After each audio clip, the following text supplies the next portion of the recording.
Welcome, everybody. We are so glad to have you here at the Writers Bridge today. We are going to be talking to three amazing writers today because outside of our writing pursuits, they and us, we all have other roles. We are parents of possibly random children who surprised us with their arrival. We are job holders. We are athletes. We are volunteers. We are small business owners. We are activists. How can we balance the lives that surround our writing with the work we create? And even more than that, how can our quote unquote regular lives feed and support our creative process?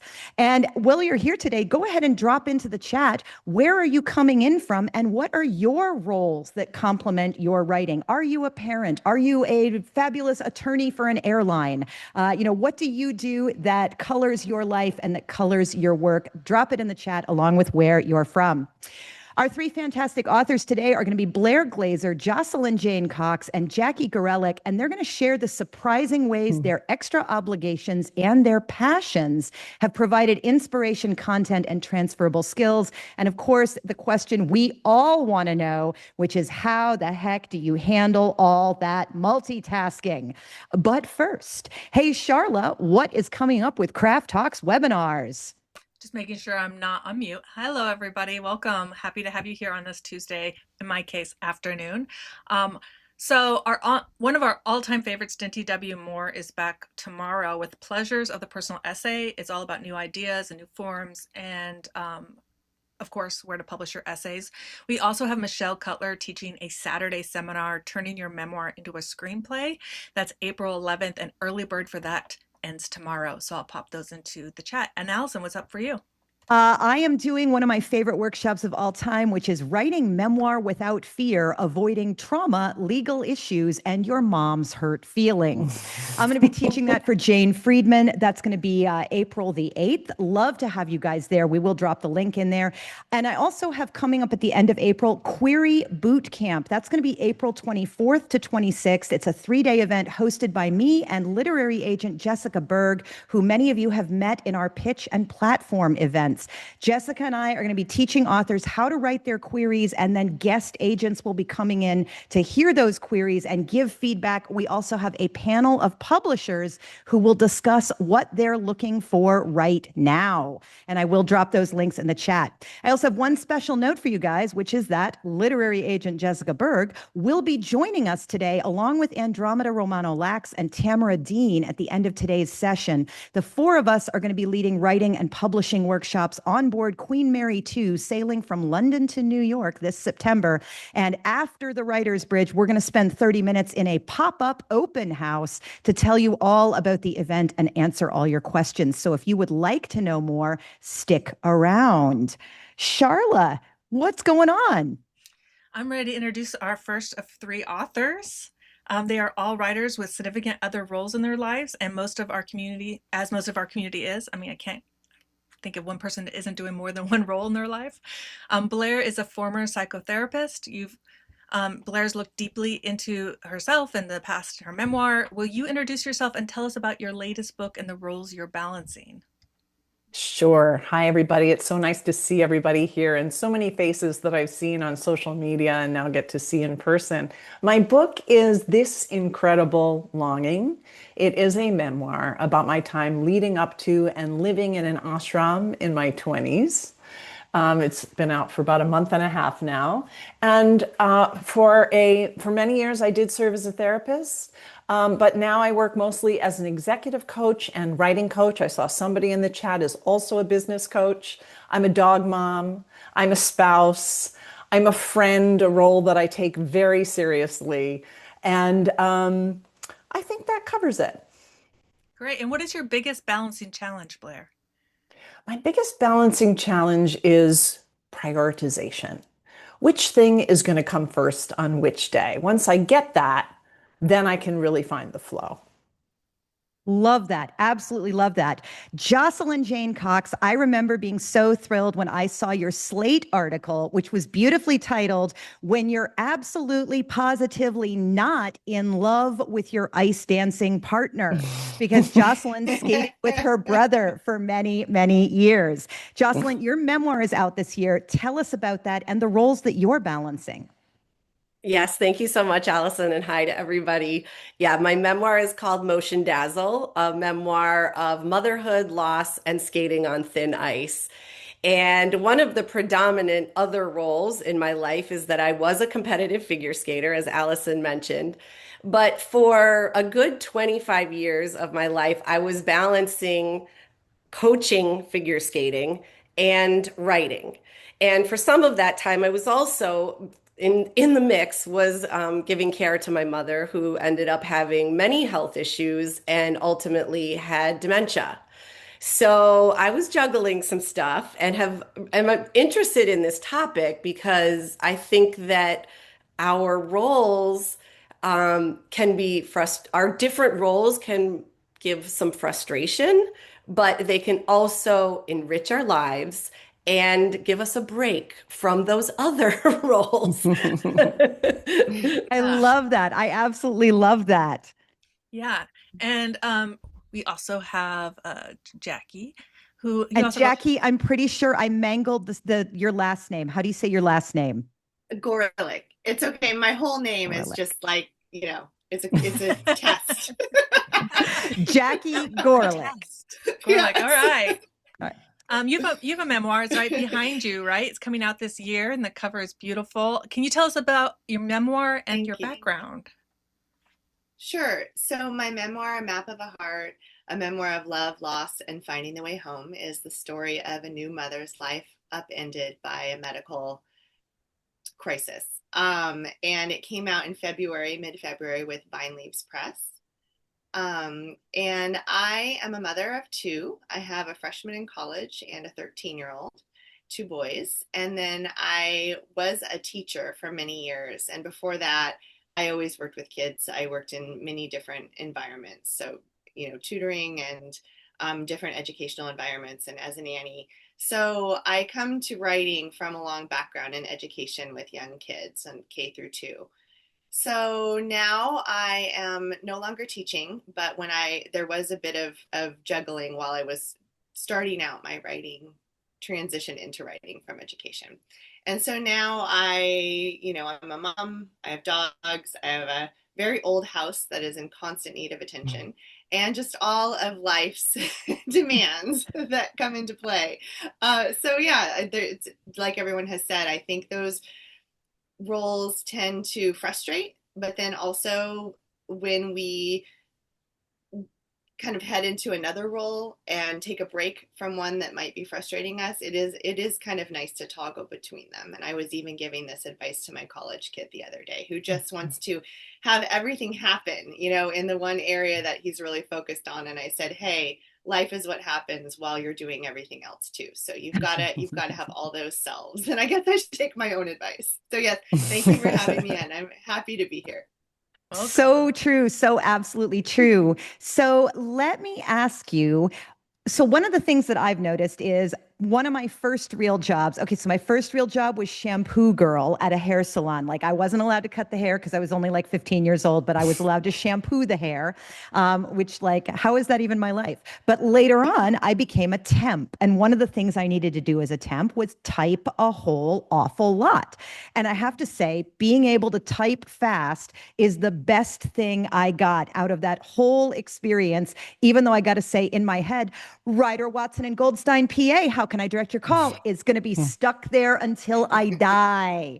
So I got to say, what skills from your other roles have come into your writing? What are the transferable skills? Blair, you start us off.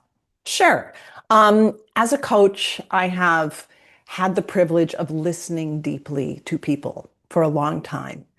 And one of the things I realized is that I'm always listening for the story underneath the presented story. And those of us on here probably know, some of us know Vivian Gornick's There's the Situation in the Story. And often when I'm listening, people are really presenting the situation and I help them make sense of the story. First access it and then make sense of it. And that has been a really great resource in my essay writing, is that I know I start with the situation, but I have to sink down and listen deeper for the story underneath that. There are so many ways in which coaching really informs my writing. I've been able to get up close into humanity and character and what motivates people to do the things they do.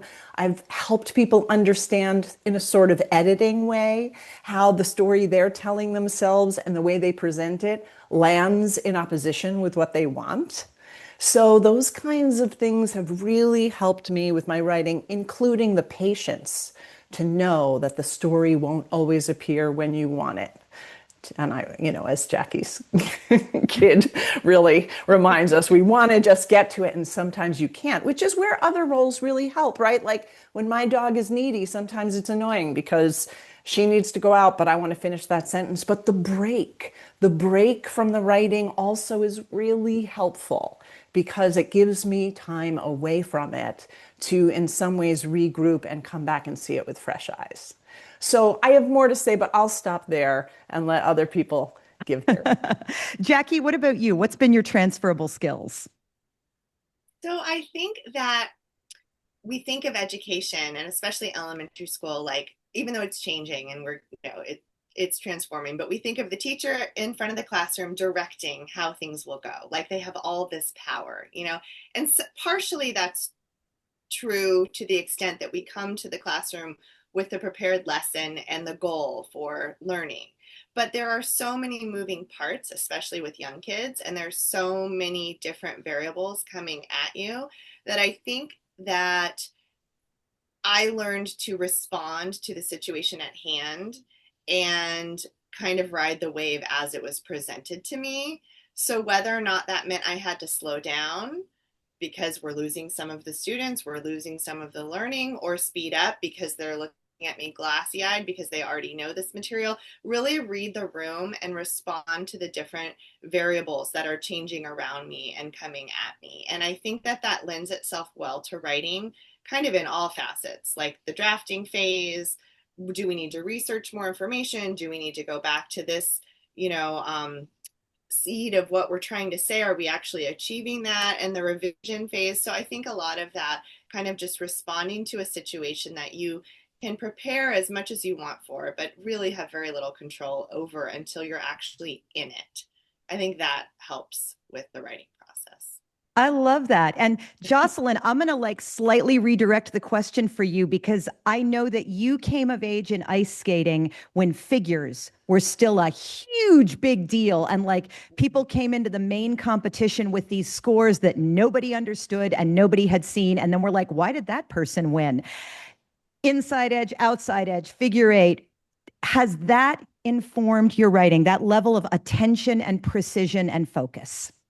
100%. And I will add to that the concept of repetition. Anyone who has participated in any kind of sport or form of dance understands that you kind of do something over and over and over again with slight iterations in order to improve.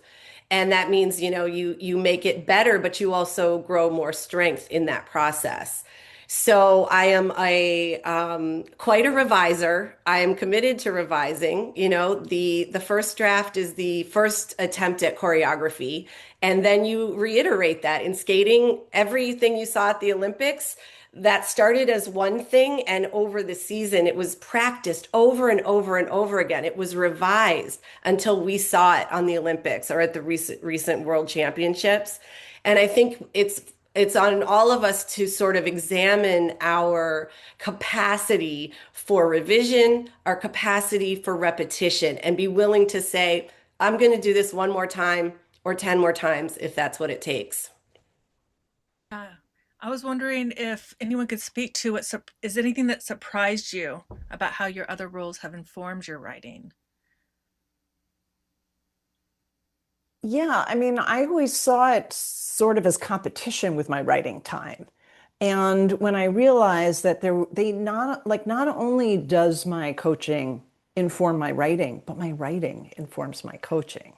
And that symbiotic relationship or reciprocal relationship, I think, was a great way to shift the tension of, I just want to get back to the writing and understand that there was a conversation, a dialectical thing happening between them. That was a surprise, a nice one. I think one of the things I've been thinking about is the concept of constraint. So when any book or essay that we're writing, it has some built-in constraint, right? We're like, oh, I want to talk about this topic. I want it to be 1,000 words, or I'm going to write nonfiction, so I'm going to try to stick to the truth.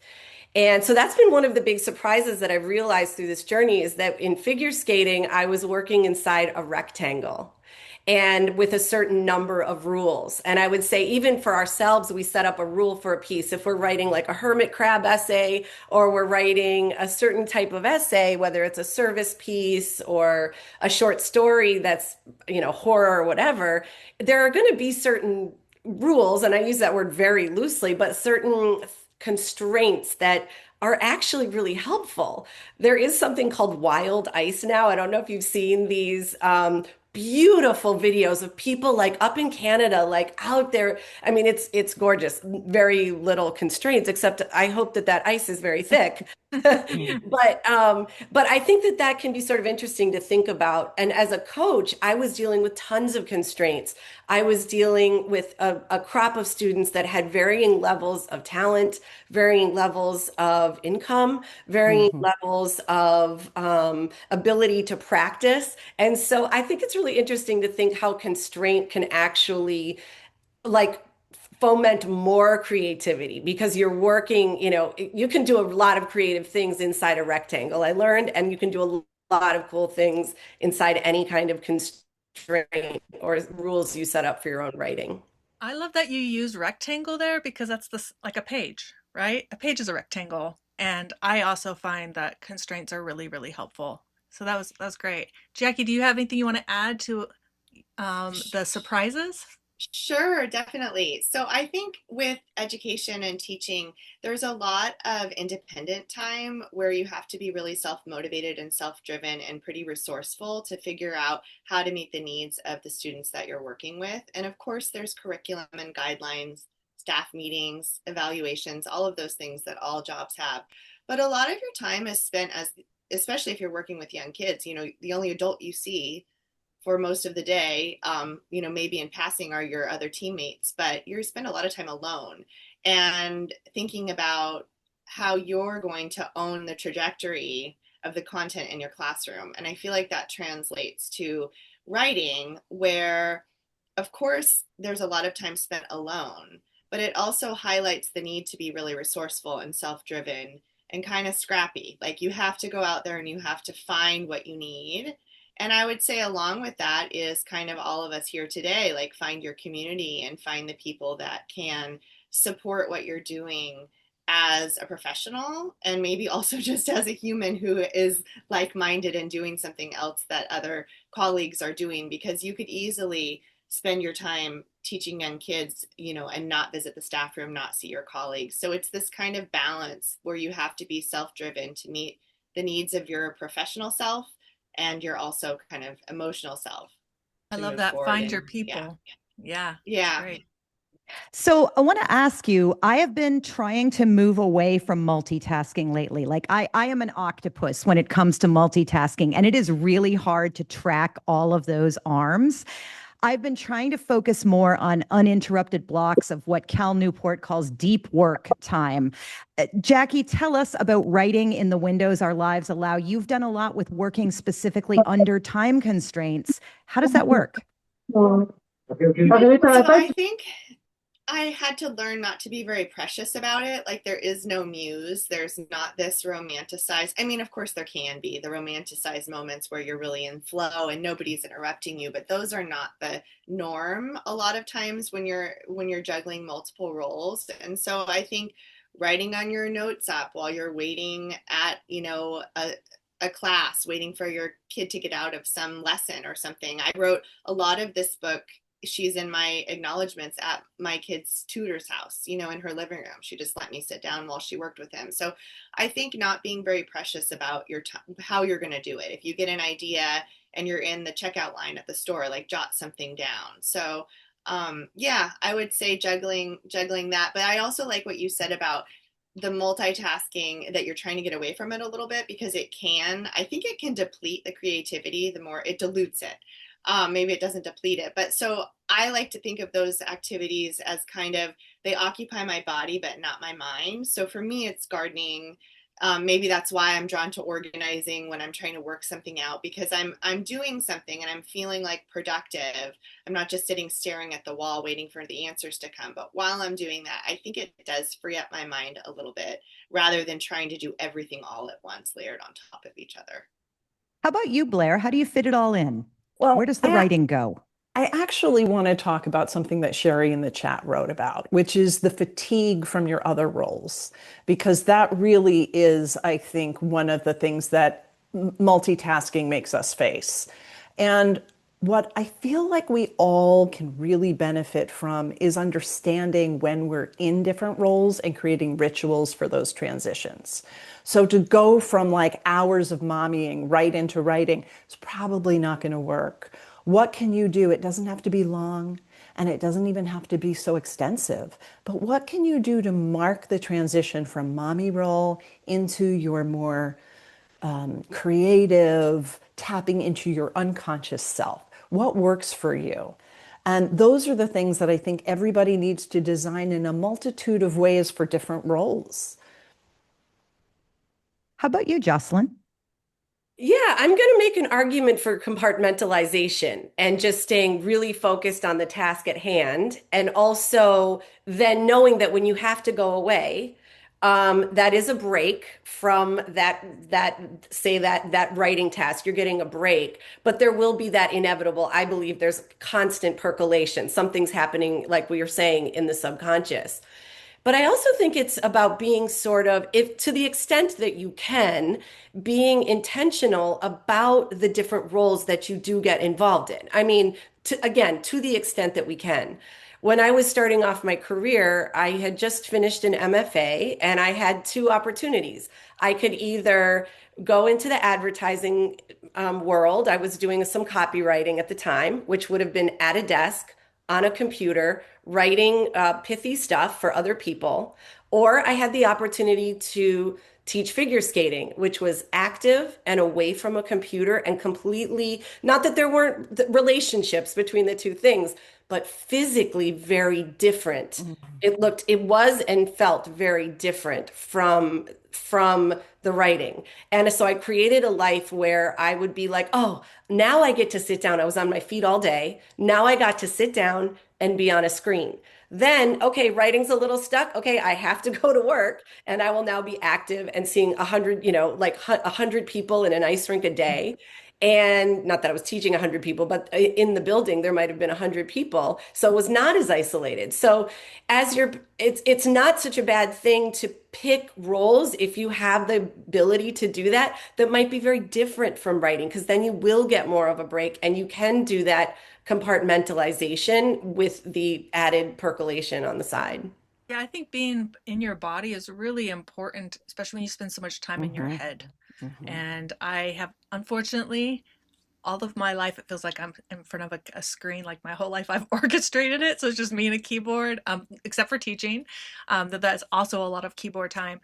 But when I take time to like go take a walk or do something physical, even though it's like not my first impulse, I always feel better about my writing time after I do something like that. I think that balance is really important. And speaking of balance, I'm a parent, and I know a lot of people in our community, if you're not raising children, you're also you're taking care of older parents, or maybe you're doing both. And more power to you if you're in that position.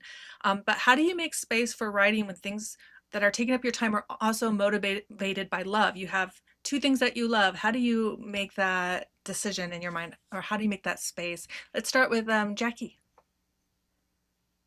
That's a really tough question. I mean, because sometimes it's not a choice, right?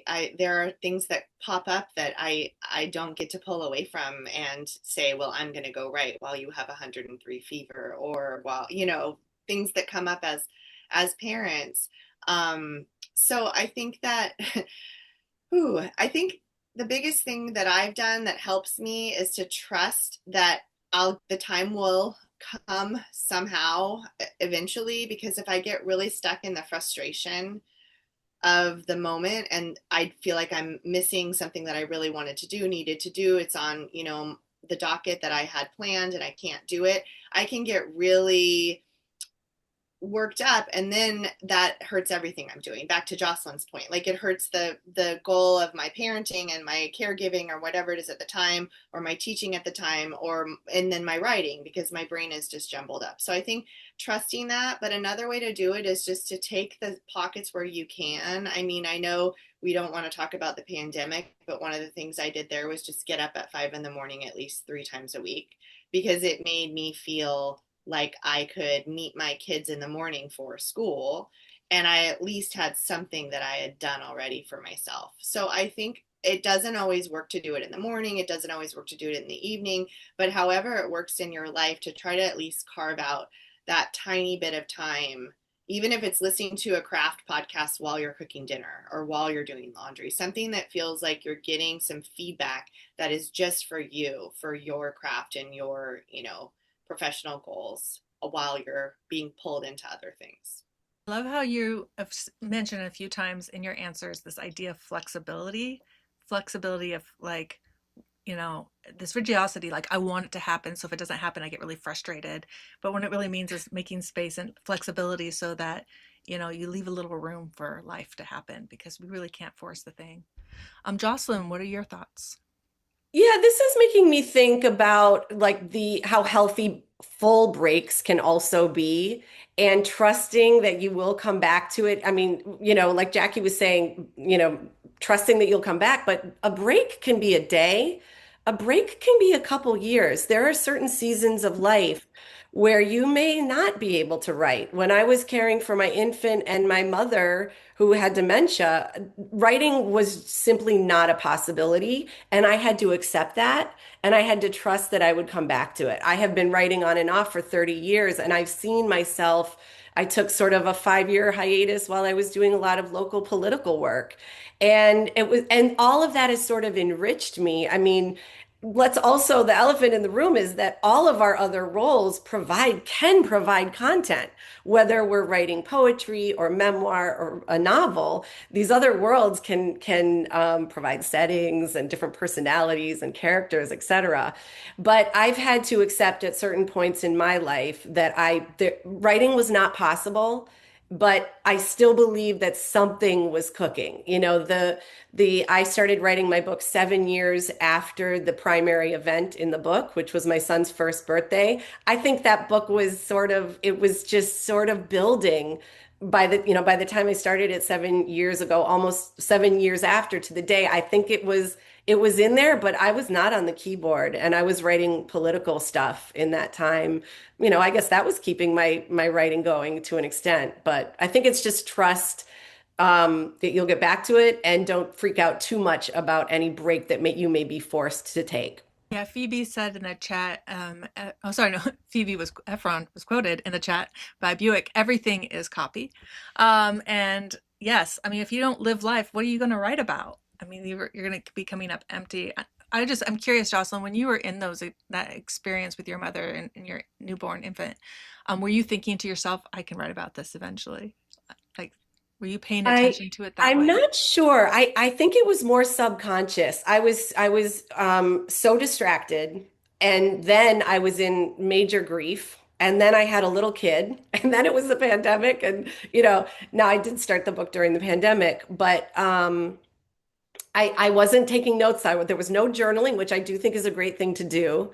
But again, I think it was working on some other level. There's no doubt in my mind that it was working. And as I got closer to that day I started, probably the last year, my answer is yes. I think I was tiptoeing toward it, like, oh, there's something that's about to kind of like come out about this situation. That's wonderful. And so trust the process.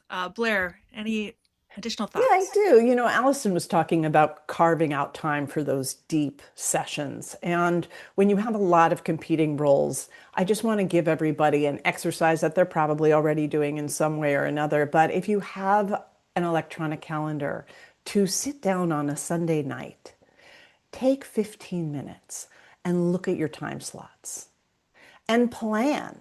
Now, that doesn't mean, to Jackie's point, that life isn't going to come crashing through. But any given week, you can start the week knowing what your priorities might need to be. If your kid has to go into some kind of medical thing, that's going to be the priority. But to plan. And then when life comes in and shakes it up and you can't get to the writing, you can take that colorful block and move it someplace else. Taking that time at the beginning of each week has really changed things for me. And it's also helped me sometimes not multitask, to your point, Allison. And I also am a fan of Cal's book, but to really sink into either research or writing time. Right, plan it. So, one of the challenges that I have is that I am an enthusiastic person. I like to do things. It's fun to be good at things. And it's really hard to decide what belongs on the list and what is a thing where I should go, just because I would be good at that and could do it really nicely does not mean that it belongs on my list. How do you know what to say no to? Right, right. I want to go back to what Charla said, because I think if we are in our body knows before we do. Our minds will argue because we're tied into certain ways we want to be perceived or friends that we want to keep, but your body will be like, hell no. And I think it's really important to pay attention to that and listen. I have to say that like the past I want to say I think it was like Sunday, Monday, my whole body was like, it's the weekend. I was like, but I have editing to do. I have things that I need to, and my body was like, nah, screw you. We're Right. staying in bed for at Totally. least the next Yes. 6 hours. So you're going to take the weekend whether you want it or not. And that did make me think perhaps it would be more effective to plan an actual weekend to take. And then at least I have warning. Jocelyn, how do you know what to say no to? I think just as people can have red flags, I think situations and events and, volunteer opportunities, et cetera, can have red flags. And I think you have to pay attention to those.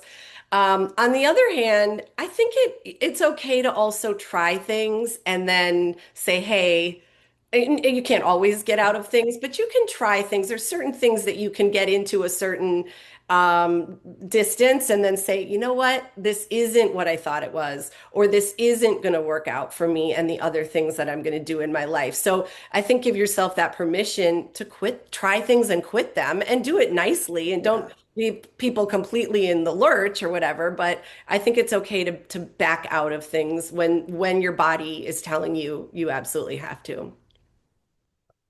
Jackie, how do you know what to say no to? I mean, I agree with what Jocelyn and Blair have said as well. I think that there's this little inkling of a knowing that happens in your body. And I kind of start there and then I kind of weigh out, what is this coming from? Like sometimes it really is just, fear based, or it's not actually serving me in the best way. But if I play it out, I can kind of determine if it's coming from a place of real need. For example, I was supposed to go to AWP. I had everything planned. My book had come out a couple weeks beforehand. I'd been going nonstop. There were, just other needs in my family with my kids, and I was run down. And I thought, I really want to go. So I say no to things sometimes that I want to do. It's not always the thing that feels like the wrong thing to do, but I think there's just those different selves that we have to listen to, and it's all part of self-care. And I knew that there were things that if I could get, a better reserve of energy, that would serve themselves better towards things I needed to do for the book. So I think we prioritize and then we reevaluate, and it's that constant iteration. It's like revision. Yeah.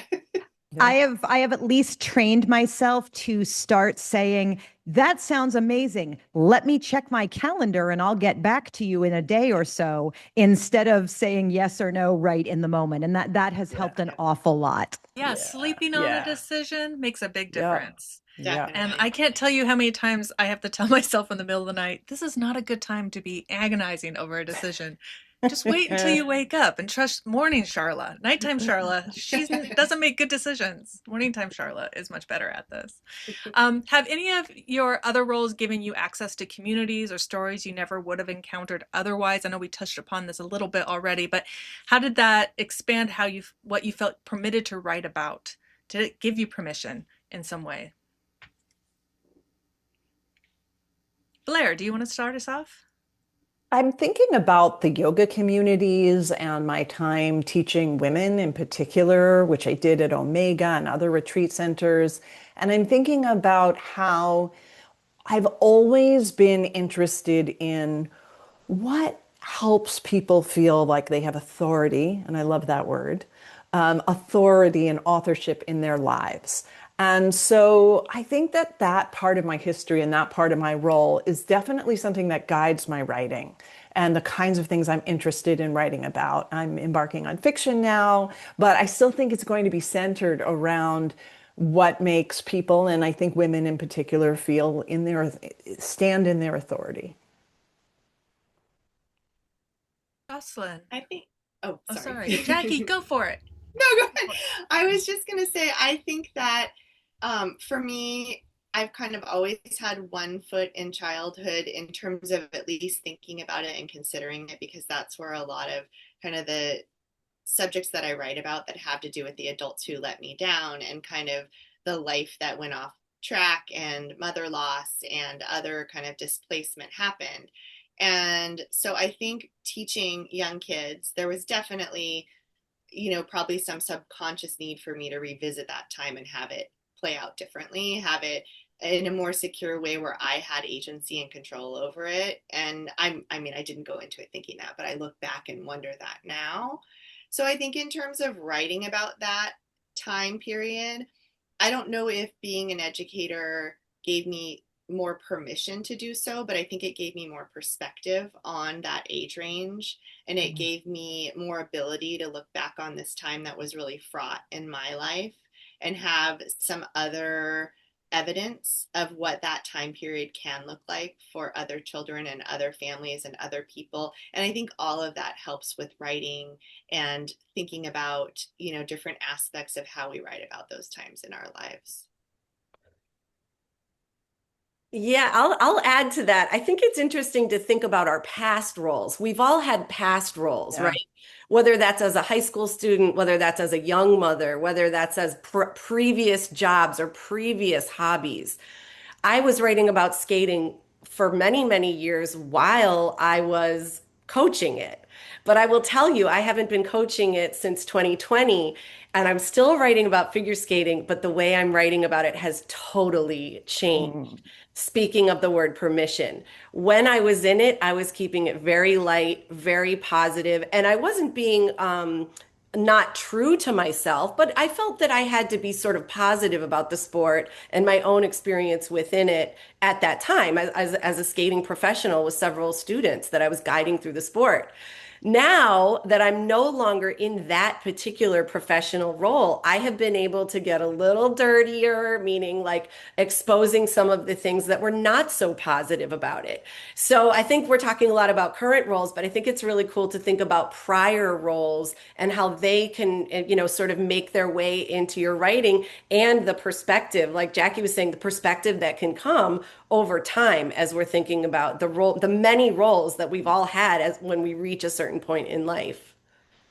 You also are making me think about the permission we have give ourselves when we are decide that we're going to write a genre, maybe even get an MFA in a genre, and decide that maybe that was just for a season, and now we're going to try a different genre. I think we can get in these real ruts thinking that I'm a memoirist or I write fantasy or whatever it might be.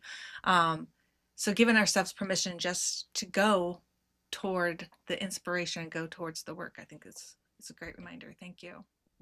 As we're looking at curating our time, we've got a great question from Sherry in the chat. And by the way, folks, if you've got questions, please do drop them into the chat.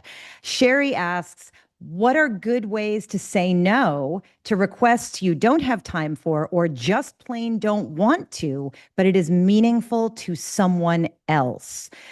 So, Jocelyn, I'm going to ask you to imagine that your mother, possibly on her deathbed, maybe just kind of on the way there, is asking you to do something that you don't have time, you really don't want to do it, but it's really meaningful to her. What do you do? Well, I'm a, recovering perfectionist, and I would absolutely love to be all things to all people in every moment. And it's been a Yeah. lifelong learning that that is actually not possible. And I had to bring some serious compartmentalization to that point in my life. There were times when I was a mother to my infant, and there were times when I was the daughter to my mother. Unfortunately, I couldn't actually be present for both of them at the same time, given that the state that my mother was in, and also geography. But I feel that that's true now. I think sometimes I really like what you were saying, Allison, like just create a little pause button for yourself and say, thank you so much for reaching out to me. This sounds interesting. Let me see if I'm going to be able to fit it in, and let me think about it. I pride myself on being relatively responsive, and I've been told, like, no, you don't actually have to get back to someone within the hour. Other people don't do that. What if it was within the day, or what if it was within a week, and you gave yourself a couple nights to sleep on it, like Charla said. So like to that processing of like, is this the right thing for me?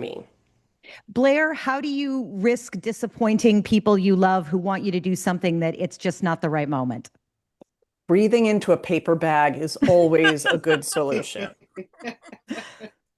But other than that, sometimes it really helps to reality check with somebody. And I said earlier, friend is a huge role in my life. I value my friendships very deeply. I put a lot of energy into them. And it's really great to be able to call someone and say, I want to say no to this, but I feel like if I do, I'm going to die.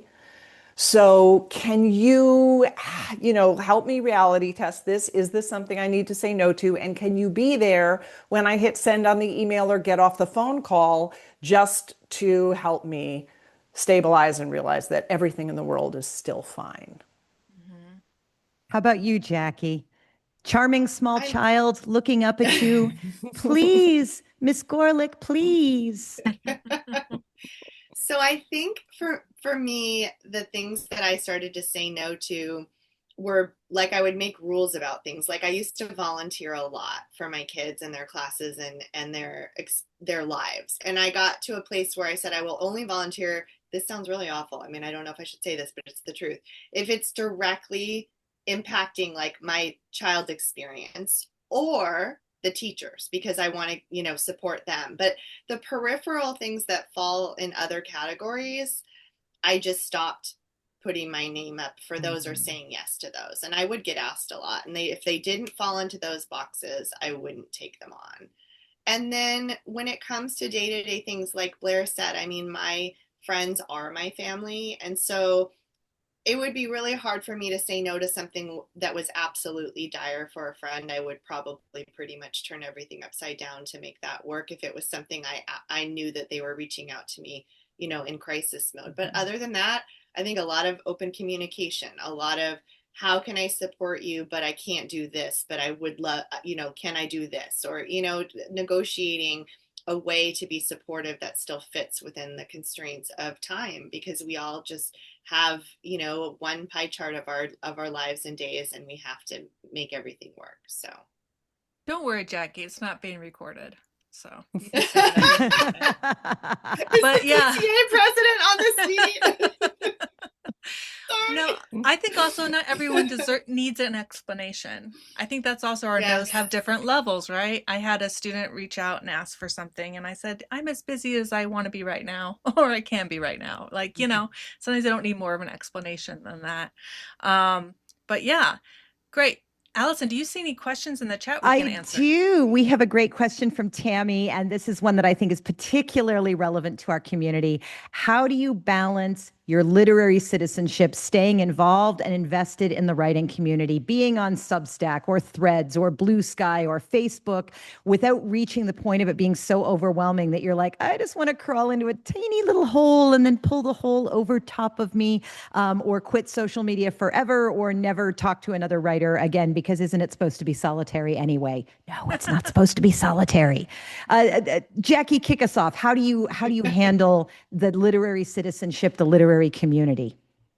I think this is really a hard juggle, not because I want it to be. I'm very, interested in maintaining those relationships, but I have a hard time being online as much as it requires. I think I'm much better at my person to person relationships with writers that I've met through the literary community. I'm much better at personal interaction than I am on social media interaction. But I do realize the social media interaction is important too, and that is part of this. And I really enjoyed Twitter, and then it went away, and I kind of got lost in the shuffle of where do we go now. And so I feel like I'm still kind of piecing that together. But I try to, going back to what Blair said, make space in the week where that is what I focus on. And then I feel like I've done it. And I do keep a post-it. Like, I really liked this article. I really liked this essay. I enjoyed this, post from somebody. And then I try to remember that I want to share those things. I want to respond to those things. But I also can't always read an essay when it pops up in my feed. So I have a million tabs open, and I try to run that side of my life as also kind of a list of priorities and how am I going to manage that. But it's a struggle. Yeah, I think what this brings up is that there are many roles within writing too, right? And on whether we like it or not, there's this concept of platform, there's all this social media to do. Am I being like a personality? Am I being a brand? Or am I just doing my writing? And I think it's a really important question to ask ourselves is how online, how public do you want to be? I must confess that I'm very parasocial, and I really enjoy. I happen to like very much enjoy social media. I just always have. Not that it doesn't have its downside, not that it doesn't, have a lot of negatives, but I actually really enjoy it. And I've through this book launch, my book came out in at the end of September. Through this book launch, I have been driven by the word fun. I just wanted to make social media fun. I made spreadsheets, I had ideas, but I didn't force myself to do any kind of schedule. I mean, I'd said I'd like to put up a post a day for a certain amount of time, but what that post was, I didn't know. I was just going to be silly. So I think that and I think on one of these Writers Bridge meetings, there was a meeting that was talking more about like pick the social media that actually you sort of like, if you really are resistant to it, if Substack is sort of working for you, or if LinkedIn is a more comfortable place. My place has really become Instagram, and I kind of like, I mean, Meta, oh yuck, I mean, all these issues. But one thing that's nice about it is that every Instagram post can automatically become a thread and can automatically become a Facebook post. You can have them all linked. So I'm getting a threefer. Every time I post on Instagram, I'm getting three things. And if I do something fun that makes me chuckle or makes me feel good, then I've centered fun in this process, because it is intense to try to juggle all of those things. And I've gotten so much community. My entire writing career at this moment, I can trace back to social media, whether it was, Twitter a couple years ago, Instagram now, Facebook many, many years ago. And so if you are social media resistant, I think try to open up to the community part of it and what part of it you can make fun. Blair? I do like the idea of literary citizenship as another role, and you get to decide where that role fits in with your current writing life. Also think that we're really talking about reciprocity and how strong connections are built.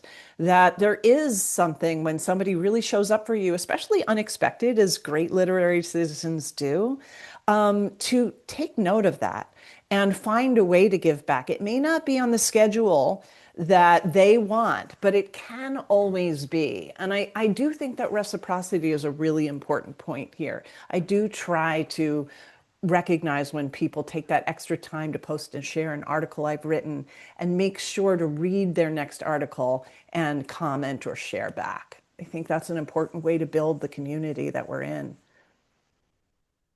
Karen asks, how do you either tune out, ignore, or cope with the anxiety of living in this time with all its dismal breaking news almost every day?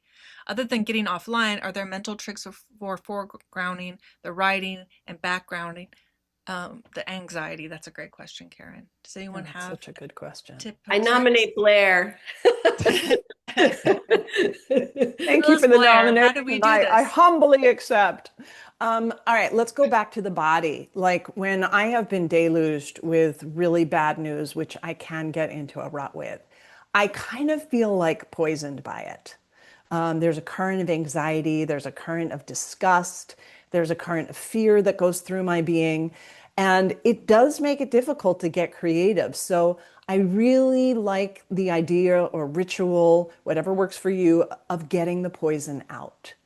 Is that doing a couple of yoga poses? Is it doing a number of deep breaths? Is it going for a walk around the block? But get the poison out. And Rebecca just wrote binge watch fun TV. I'm actually writing an article right now about shrinking and how I want to live in a shrinking world because it's so comforting the way that they're all so cushy and empathetic and supportive of one another. So yeah, binge watching can be a break too. Whatever it is for you that works, I recommend doing it and getting it out of the body, making a shift. Yeah, I think that for me, it's stand-up comedy, SNL, humor Yeah. publications. Yeah. Um, and we can't completely ignore it, but I will say that my public Instagram account, I mean, algorithms are really annoying, but also they're serving up a lot of what I like at this point, a lot of things that soothe me, art, humor, other writers' posts. And so I'm not completely blocking out the news, of course. And of course, it's seeping in, and of course, it's upsetting me. But I think that's one upside to the algorithm is that what you're paying attention to comes, and what maybe is serving as an antidote for you or a calming force for you might be served up to you as well. Jackie, how about you? I find myself really turning to the outdoors and nature, and I think of Margaret Rankel's My Backyard Year, The Comfort of Crows book a lot. I've turned to passages in that a lot, just about it. It does remind us of our connectivity and also our smallness, not in a totally depressing way, but just in a way that we are part of something bigger. And so for me, again, like others have said, it's not blocking it out. Of course, just like other roles in our lives and other parts of ourselves, that is part of ourself. We need to stay aware of what's going on in the world. So it's certainly not ignoring it, but I think it's really important to then also feel connected to something. And I thought that as a teacher, I think, for children, it's so important. I think that the generations that are growing up with all of this anxiety about the state of the world, I think it's really important for them, and they're less and less outdoors because they're more and more on technology. So I really think that connection to the bigger landscape of what we're all part of is really important. I love that reminder, and sometimes I feel selfish to walk away from the news, but we can feel so helpless. And I love this idea of like feeling connected. And I personally look for ritual in my life, whether that's journaling or trying the artist way for a few weeks or making sure that I have an artist date every week, even if I'm not going through the book. Just and to be in community with people, to have lunches with friends. And of course, you're going to talk about the news. Of course, that's going to feel a little bit stressful, but it's also a way to feel like we're here together and we're processing it together. I think those are all helpful ways to remember that you aren't helpless. You actually are. What you do and say matters and ripples through your community. Yeah. It also helps, I think, to have a plan. So whenever I am feeling particularly frustrated with the news that is entering my world, I have a little list in my phone of all my senators and representatives, and I just go down the list and call every single one. And I'm like, okay, did that this week. All right, that's what I can do for right now. Yeah, and Yes. you remind me that's like one other thing you can do is get involved with local politics. Local politics make a big difference in your world, more than people give credit for. So if you feel Yeah. overwhelmed by global politics, you can still make a difference in your neighborhood and your cities and towns for sure. Yeah.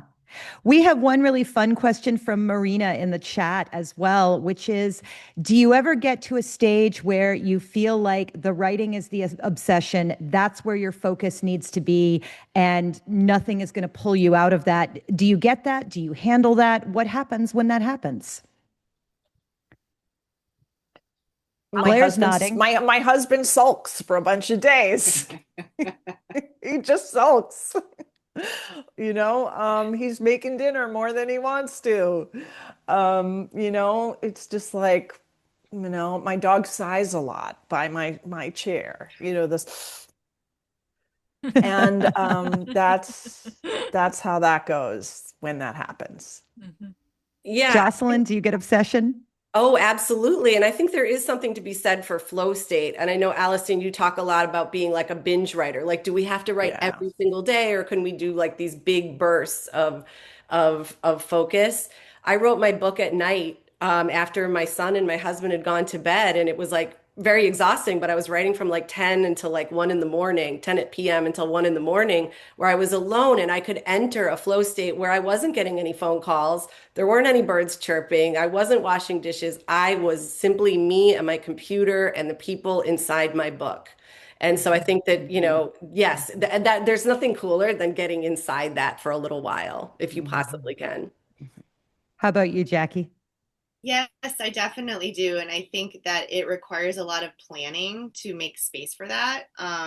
So that's when I lean on everybody. And I just hope that I bank a lot in my karmic bank account for being there for other people when they need me, that when I send out the bat signal, friends take my kids to school. I mean, they did that during, various parts of either working on the book or going through launch, or my husband really steps in. And I think that's all part of kind of the seesaw balance of, okay, I got you, now you got me, and we do that. And so even planning a next project, like I have another book I want to start, but I haven't started it because I know I'll get obsessive in the beginning, and my kids need help with school. My other son is working on a project for college, and like I need to find a time when they're all taken care of in camps, in jobs, and doing things where I can get in that flow state, because it's really important. I think there's Love something, that. yeah, I think there's something to being really realistic about what's going on in your life and what you can take on, especially when it comes to creative projects. I realized this about myself, and I feel like I should have learned it like 10 years earlier, that I really don't have time in my life to write a novel, but I can write short stories.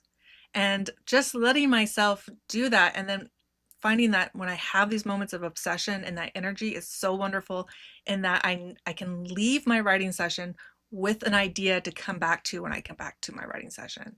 And because it's a short story, I can do that more erratically in my life than I can with a novel. A novel just demands so much more attention, and it will swallow me whole, and I do not have room for it.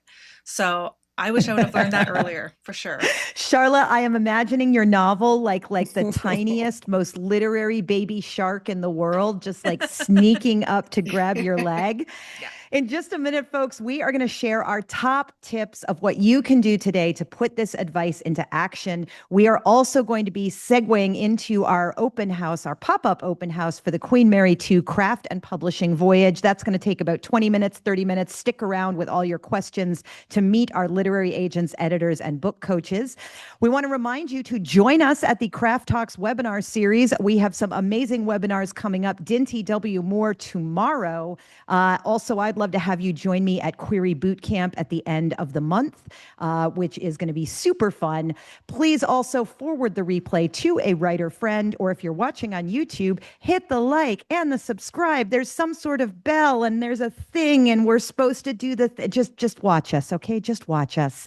Next episode, we are going to be talking all about the hustle, how to market your book. We've got our own Stephanie Weaver, Andromeda Romano Lax, and best-selling author and podcaster Joe P. Piazza, author of Everyone is Lying to You and the host of the Under the Influence podcast. So stick around with us. Jocelyn, what is your top tip for us? How can we balance our other roles and our writing? Well, my top tip is to embrace and go for it as far as repetition and just accept that this is part of it. And if you have ever done anything in your life that involved repetition, draw on that and say, that is my revision practice. That's how I'm going to get this closer to what I want it to be. Blair, how about you? Two things: take a minute at the beginning of your week, map out what you'd like to see done for each of your roles, let it go when life comes in, and go back to your calendar and see if you can move some of those things that are really important to your writer self to other slots. And the second thing I'll say is create little rituals to move between the roles. Love that. Absolutely love that. Jackie, what is your top tip? I would say stay flexible with what role you need to be in at the time you need to be in it, and trust that the other ones will be there when you can return to them. Fantastic. Charlotte, do you have a top tip for us? How do you balance it all? I don't know. But I would say, do I balance it all? I think what my role as a reader has taught me the most about writing. So my tip is to read more. Read with a notebook and pencil in hand. Read a variety of books and genres, even those books that everyone else likes, but you are hating when you're reading it. Figure out why you hate it. Figure out why it doesn't work for you. Read like a hungry writer, gobbling up ideas, narrative structure, words. Yeah, read more. Absolutely. And I'm going to leave you with one that I think we all said some version of it, which is just because you'll be good at it doesn't mean it's the right thing to fill your time. So take a big, deep breath. Tell them you'll check your calendar and get back to them. And also ask yourself, is this really something they absolutely got to have from me? Or can I point them to another resource? Can I point them to something else entirely? Thank you all so much for being here at the Writer's Bridge, balancing your writer life and your regular life. We're going to start talking about our craft and publishing voyage on the Queen Mary 2, but let's give some jazz hands applause to Jocelyn, Jackie, and Blair. Thank you so much for being our guests here today on the Writer's Bridge. So glad to have you.